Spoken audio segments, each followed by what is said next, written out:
This video is a follow-up from yesterday's discussion about heater ducting. If you remember, Brian had a solution where he ran ducting from the heater out to the middle of the floor, and he was able to drive heat across the entire RV.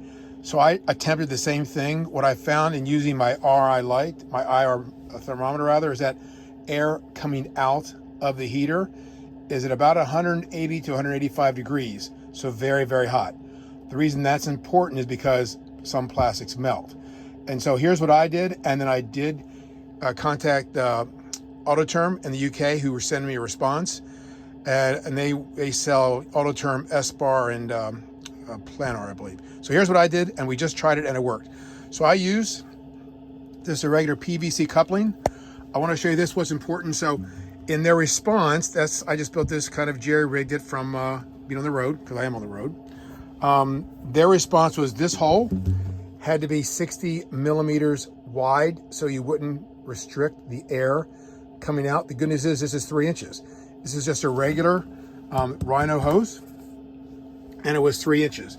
So just by luck, I got lucky. The second thing is I use this.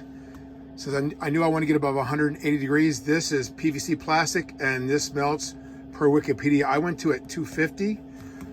This is the Rhino plastic, or tube rather. This also melts at 250. My weakest point was this, and I didn't realize it, but this is just regular putty. I try to seal this, and this is my weakest point. This says service levels to 150 degrees. It doesn't say melting temperatures. This will melt at 250. This will melt at 250. This melts, or doesn't melt it. The service, it fails, I guess, at 150.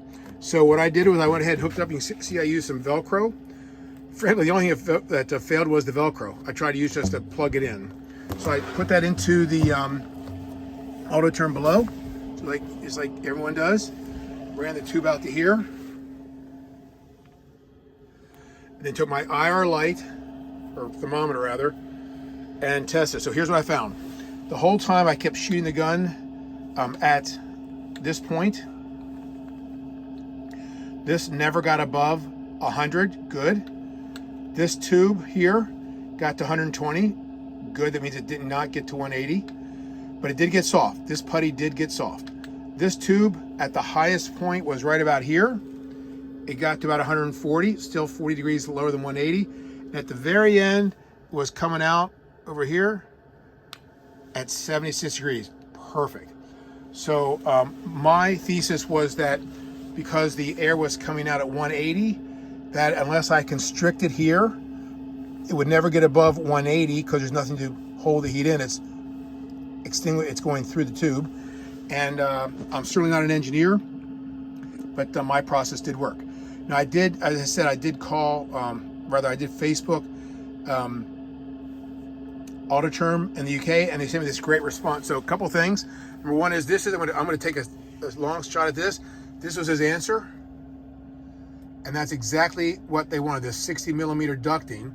And you can buy it right there in the UK store. Now, obviously, I'm not going to buy it from UK, but I was able to find this exact same product on Amazon for about $20.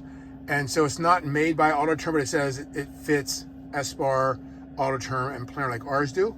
And then I wanted to show you this also. There it is. Oh, this is the cord, the step 60 millimeter warm weather duct.